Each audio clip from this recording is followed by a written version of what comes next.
নবী ছিলেন ওই মায়ের পেটে, বাবা গেলেন ওই ব্যবসাতে।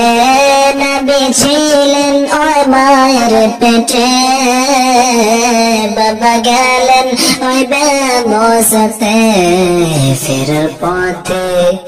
ফেরার পথে ফিরে এলো না, স্বামী হারা হলো মায়ামি।